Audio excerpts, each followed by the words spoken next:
Other brown Tracey যখন 1200 লোকের সামনে লেকচার দিচ্ছিলেন, তখন তিনি লক্ষ্য করেন যে অডিয়েন্সের মধ্যে থেকে 21 বছর বয়সী একটা ছেলে তার দিকে এগিয়ে আসছে।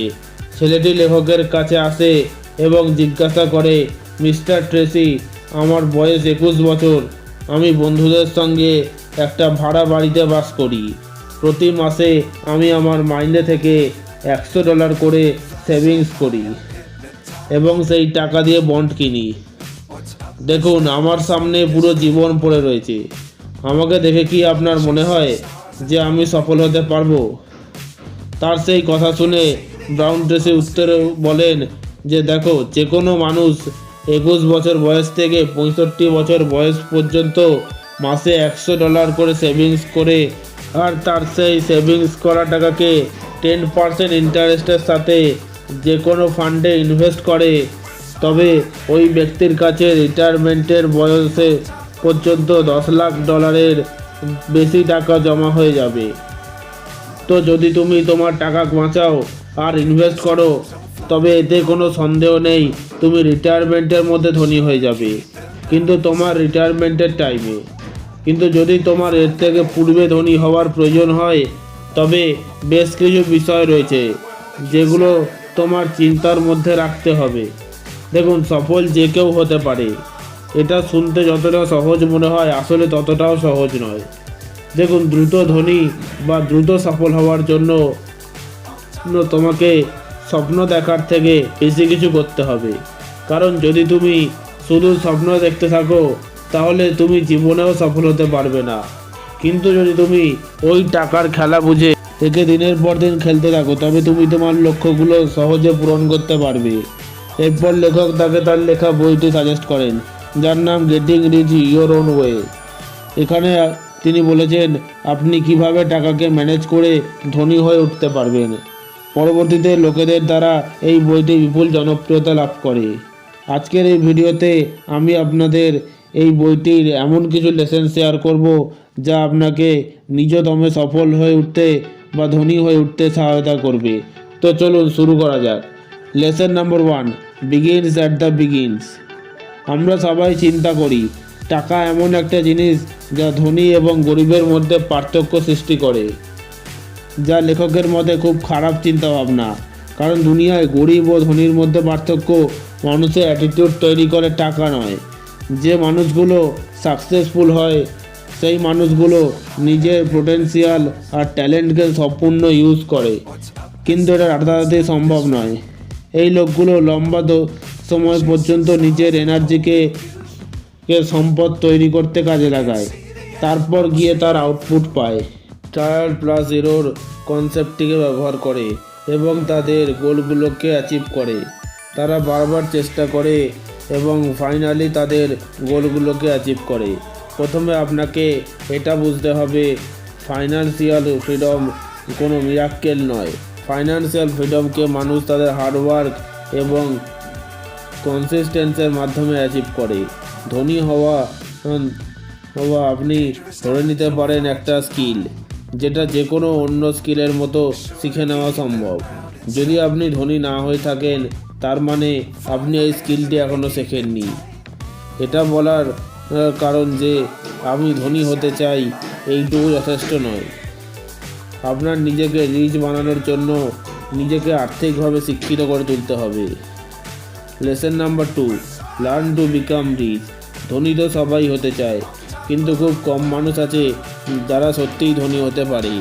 আর বাকি লোকেরা জেনে বুঝে বা নিজের অজান্তেই এমন কিছু কাজ করে থাকে যা তাদের সারা জীবন গরিব বানিয়ে রাখে। ধনী হওয়ার আগে আপনাকে এটা জানতে হবে এমন কি ভুল আছে যা আপনাকে গরিব বানিয়ে রাখে। আর এই ভুলগুলোকে লেখক তার বইটিতে আমাদের সামনে তুলে ধরেছেন। নাম্বার 1, লোকেরা নিজেদের মাইন্ডে এই কথাটা ছোটোবেলা থেকে বসিয়ে রাখে, আমি কখনো ধনী হতে পারবো না, তাই চেষ্টা করে লাভ কী, আমি যেমন আছি তেমন ভালো, আর বেশি কিছুর প্রয়োজন নেই। এই ধরনের চিন্তাধারাওয়ালা লোকেরা কখনো ধনী হতে পারে না। নাম্বার 2, যে জিনিসটা লোকেরা করে তা হলো তারা কখনো কোনো স্টেপ নেয় না। অনেক লোক লোক মুখে বলছে যে যা কিছু হোক না কেন আমি একদিন ধনী হয়ে সবাইকে দেখাবো, কিন্তু তারা এত বড় কথা বলার পরও তারা সে ব্যাপারে কোনো অ্যাকশান নেয় না। এমন থিঙ্কিংয়ের কারণে মানুষ কখনো সফল হতে পারে না। নাম্বার 3, যদি আপনি নিজেকে বারবার ওটাই বলেন, এখন আপনার কাছে অনেক সম্পদ আছে, এর চেয়ে বেশি আর কিছুর দরকার নেই, তবে নিশ্চিতভাবে আপনি এই লোকেদের থেকে অনেক নিচে নেমে যেতে পারবেন, কিন্তু কখনো ওপরে উঠতে পারবেন না। কেননা এই সমস্ত লোকেদের জীবনে যখনই কোনো এমার্জেন্সি আসে তারা সমস্ত সেভিংস সেখানেই খরচ করে ফেলে। নাম্বার 4, যে লোকগুলো তাদের টাকাকে ম্যানেজ করে রাখে না এবং এখানে সেখানে ফালতু খরচ করে, বাইরে থেকে দেখে এই লোকগুলোকে এক্সপেন্সিভ জীবন কাটাতে দেখবেন, কিন্তু ভিতর থেকে এই লোকগুলো কখনো ধনী হতে পারে না। নাম্বার 5, যে লোকগুলো আগামীকালের চিন্তা করে না করে আজকে এনজয় করতে চায় আর বলে শুধু আজকের জন্য বেঁচে থাকো, আগামীতে কি হবে তা ভেবে লাভ কি, কালকে কি হবে সেটা তো কালকে দেখা যাবে। এমন লোক নিজের ফিউচারের ব্যাপারে কোনো প্রস্তুতি নেয় না, আর তারা না তো রিটায়ারমেন্টের জন্য কোনো প্ল্যান বানায়, যার ফলে পরবর্তী জীবনে গিয়ে এই অভ্যাসটার কারণে তাদের অনেক বেশি ভুগতে হয়। এতটুকু বোঝার পর আপনি যদি বুঝতে পারেন যে লোকের দারিদ্রতার কারণ কি, তবে ফাইনালি আপনি এটা জেনে নিন মানুষ আসলে ধনী হয় কিভাবে। Number 1, become entrepreneur. যদি আপনি রিচ হতে চান, আমেরিকান হিস্ট্রি বলে আপনাকে একজন উদ্যোক্তা বা এন্টারপ্রেনিউর হতে হবে, কারণ এটা ধনী হওয়ার একটা ভালো উপায়। বেশ কিছু রিসার্চে দেখা গেছে আমেরিকার 74% মানুষ যারা নিজের দমে মিলিনিয়ার বা বিলিনিয়ার হয়েছে, এদের সকলের কাছেই নিজের কোনো না কোনো বিজনেস থেকে বিলিনিয়ার হয়েছে। Become professional. এই বইটিতে লেখক বলেছেন যে যদি আপনি ধনী হতে চান তাহলে আপনাকে সর্বপ্রথম কোনো প্রফেশনাল হতে হবে। আমেরিকার সফল লোকেদের মধ্যে 10%-এর কাছে হাই লেভেলের ডিগ্রি আছে, যেমন ইঞ্জিনিয়ার, ডাক্তার, উকিল ইত্যাদি। এই লোকগুলো কোনো সাধারণ ডাক্তার বা ইঞ্জিনিয়ার নয়, এরা নিজেদের ফিল্ডে এক্সপার্ট হয়ে থাকে এবং তাদের সার্ভিসের জন্য হাইলি ডিমান্ডে থাকে। এই কারণে তারা অনেক হাই পেমেন্ট পায়। যদি আপনি কোনো প্রফেশনের স্টুডেন্ট হয়ে থাকেন তাহলে আপনাকে সেটা ভালোভাবে শিখতে হবে। আপনার নিজের প্রফেশনের ব্যাপারে সম্পূর্ণ নলেজ এবং স্কিল থাকতে হবে। আপনি যদি আপনার প্রফেশনে সঠিক স্কিল এবং নলেজ রাখতে পারেন, এর থেকে আপনি প্রফেশনালে পরিণত হবেন এবং আপনার ওই অতিরিক্ত ফিজ থেকে আপনি ধনী হয়ে উঠবেন। Number 3, enter the sales person. Research থেকে পাওয়া যায় যে আমেরিকার 5% মিলিয়নিয়ার হন সেলস প্রফেশনাল থেকে, মানে সেলস কনসালটেন্ট থেকে। যে মানুষগুলো এই ফিল্ডে এক্সপার্ট হবে তারা যদি নিজের ব্যবসা শুরু না করে তবু তারা ভালোভাবেই জানে যে তারা অন্যের পণ্য বা সার্ভিসকে বিক্রি করে ধনী হয়ে উঠতে পারবে, যার ফলে তারা তাদের বিক্রির পেশা থেকে প্রচুর টাকা কামায়। 80-20 প্রিন্সিপালের মতো 80% সেলস পারসন দেশের 20% টাকা কামায়, আর দেশের সেরা 20% সেলস পারসনরা 80% টাকা কামায়, কেননা ওই 20% মানুষ তাদের ফিল্ডে চ্যাম্পিয়ন হয়। লেখক বলেন দ্রুত ধনী হবার জন্য সেলস জানাটা অত্যন্ত জরুরি স্কিল, কারণ এই স্কিলটা দুনিয়ার সবচেয়ে গুরুত্বপূর্ণ স্কিল হিসেবে ধরা হয়। Number 4, investment. আপনি দেখেছেন এই দুনিয়ার যত মিলিনিয়ার বিলিনিয়ার রয়েছে তারা হয় তাদের টাকাকে কোথাও ইনভেস্ট করে ধনী হয়েছে, অথবা দুনিয়াকে তাদের পণ্য বা সেবা প্রদানের মাধ্যমে ধনী হয়েছে। শতকরা 90 জন ধনী ব্যক্তি ইনভেস্টমেন্টের সাথে জড়িত। যাই হোক, এরা ধনী হবার জন্য কোথাও ইনভেস্ট তো করেইছে। লেখক বলেন যদি আপনি ধনী হতে চান তবে আপনাকেও এদের মতো ইনভেস্টার হতে হবে, কেননা যে কোনো মানুষ ধনী তখনই হতে পারে যখন তারা সঠিক জায়গায় তাদের টাকা এবং স্কিলকে ইনভেস্ট করতে জানবে।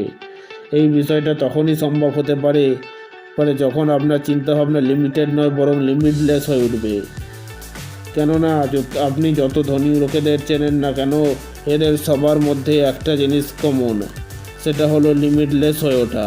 Number 5, work your way up. ধনী লোকেদের সবচেয়ে বড় অভ্যাস যেটা থাকে সেটা হলো তারা নিজেদের রাস্তা নিজেরাই তৈরি করে। সেটা হোক নিজের জন্য কোনো গোল তৈরি করা কিংবা ইনকামের জন্য কোনো সোর্স। তারা অন্যদের আশায় বসে না থেকে সমস্ত কিছু নিজেদের দায়িত্ব নিয়ে করে। Number 6, learn from the best, Jack of all masters of নান। এই প্রবাদটি তো আপনি শুনেইছেন, আর এই প্রবাদটি বাস্তব জীবনে অনেক বেশি অ্যাপ্লিকেবল হয়। ধরে নিন আপনি অনেক কিছু করতে পারেন, আপনার মধ্যে অনেক স্কিল রয়েছে, কিন্তু যতক্ষণ পর্যন্ত না আপনি একটা নির্দিষ্ট স্কিলে এক্সপার্ট হবেন ততক্ষণ পর্যন্ত আপনি ধনী হতে পারবেন না। এজন্য আপনাকে অন্তত একটা ফিল্ডে এক্সপার্ট হতে হবে। আর এক্সপার্ট আপনি তখনই হতে পারবেন যখন আপনি আপনার এই ফিল্ডের ব্যাপারে সম্পূর্ণ নলেজ থাকবে। লেখক বলেন, যে কোনো জিনিসকে শেখার দুইটি উপায় আছে। প্রথমটি নিজের ভুল থেকে শেখা ও দ্বিতীয়ত অন্যের ভুল থেকে শেখা। আর এর মধ্যে অবশ্যই দ্বিতীয় উপায়টি সবচেয়ে ভালো, কারণ যদি আপনি নিজে সব ভুল করে সেখান থেকে শিখতে চান তবে হয়তো আপনি ধনী তো হয়ে যাবেন, কিন্তু এতে অনেক সময় লেগে যাবে, এমনকি আপনার পুরো জীবনও লেগে যেতে পারে।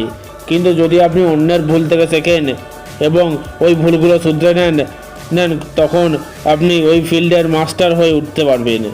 এটা করার জন্য আপনার ফিল্ডের মাস্টারদের খুঁজে বার করতে হবে এবং তাদের নিজেদের রোল মডেল বানিয়ে তাদের থেকে শিখতে হবে। প্রশ্ন যদি আসে কাকে রোল মডেল বানানো যায়, এ তো অনেক কঠিন ব্যাপার। লেখক তার বইটিতে এই সমস্যাটিরও সমাধান দিয়েছেন। তিনি এখানে 4টি গুণের কথা বলেছেন যেগুলি একটি রোল মডেলের থাকা উচিত। Number 1, uncommon common sense. অনেক লোক আছে যাদের মধ্যে অন্যদের ভুল থেকে শেখার সক্ষমতা থাকে, আর যারা এই ভুলগুলোকে নিজেদের জীবনে বারবার করে না তাদের আপনি নিজের রোল মডেল বানাতে পারেন, কারণ এই লোকগুলো তাদের কাজ খুব ভালোভাবে চিন্তাভাবনা করে। তাদের কাজে ভুল হওয়ার সম্ভাবনা অনেক কম। Number 2, intelligence. যদি আপনি কারোর কাছ থেকে কিছু শেখেন তার আরও অনেক স্মার্ট হওয়াটা জরুরি। রোল মডেল আমরা তাদেরকেই সিলেক্ট করি যারা অনেক বেশি ইন্টেলিজেন্ট ও বুদ্ধিমান হয়। Number 3, job Excellency. যে কোনো মানুষের কাছ থেকে যদি আপনি কিছু শিখতে থাকেন তবে এটা জানাটা জরুরি ওই মানুষটা স্কিলে ভালো মতো এক্সপার্ট কিনা, কেননা সে যদি নিজে ওই স্কিলে এক্সপার্ট না হয় তাহলে সে আপনাকে উল্টোপাল্টা যে কোনো কিছু শেখাবে, যাতে করে তার তো কোনো ক্ষতি হবে না, আপনার অনেক বেশি ক্ষতি হয়ে যাবে। Number 4, self reliance. Top performance হলো মানুষগুলো সবসময় নিজেদের মোটিভেটেড রাখে। এরা নিজেদের সফলতার ক্রেডিটও নিজেদের দেয়, নিজেদের ব্যর্থতার ক্রেডিটও নিজেদের দেয়। এরা না তো কোনো বাহানা তৈরি করে, না তো অন্যদের জন্য নিজেদের রেসপন্সিবল মনে করে।